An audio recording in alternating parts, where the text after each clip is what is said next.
అందరికీ నమస్కారం.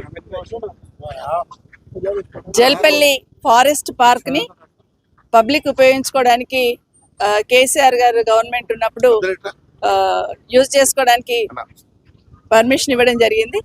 సో చాలా మంది ఇక్కడ ఉన్న వాళ్ళు కొంతమంది ఇప్పుడిప్పుడే అలవాటు పడుతూ వాకింగ్ కొంచెం చేయడానికి ట్రై చేస్తూ ఉన్నారు.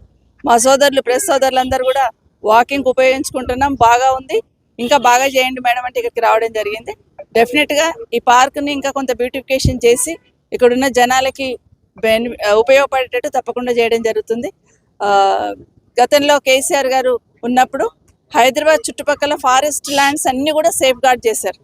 ప్రతి ఫారెస్ట్ ల్యాండ్ని ఐ థింక్ ఇది 37 ఎకరాలు ఎన్ని ఉంటుంది, 175 ఎకరాల ల్యాండ్. ఇది ఎక్కడ కబ్జా కాకుండా అన్ని ఫారెస్ట్ ఏరియాలో ఉన్న వాళ్ళ అన్ని ల్యాండ్స్కి మొత్తం మెష్ చేస్తూ సేఫ్ గార్డ్ చేయడం జరిగింది. వాకింగ్ ట్రాక్స్ చేసి ఉన్నారు.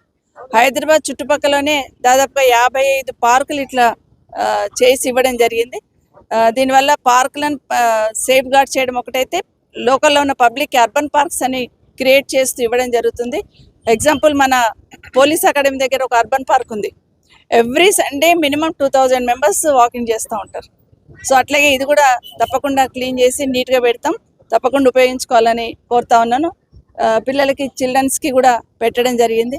ఇంకా కొన్ని రిక్వెస్ట్లు చేస్తూ ఉన్నారు, ఇంకా కొంత ఇండోర్ స్టేడియం లాగా చేసిస్తే బాగుంటుంది మేడం అని అడుగుతూ ఉన్నారు. డెఫినెట్గా ఎగ్జామిన్ చేస్తాను. ముఖ్యంగా జల్పల్లి ప్రాంతంలో పిల్లలు ఆడుకోవడానికి ఎక్కడ కూడా గ్రౌండ్ అనేది లేదనేది ఎప్పుడు నేను ఫీల్ అవుతూ ఉంటాను. దాన్ని బేస్ చేసుకొని చేయడం జరిగింది. వీలుంటే ఎదురుగుండే ఏరియాని కూడా ట్రై చేస్తాను. అక్కడున్న ఫారెస్ట్ ల్యాండ్ కూడా చేసి అక్కడ లేడీస్కి ఇక్కడ జెంట్స్కి చేస్తే ఎట్లా ఉంటుందని కూడా డెఫినెట్గా ఎగ్జామిన్ చేసి వీళ్ళని తొందరలో నిర్ణయం తీసుకుంటాను.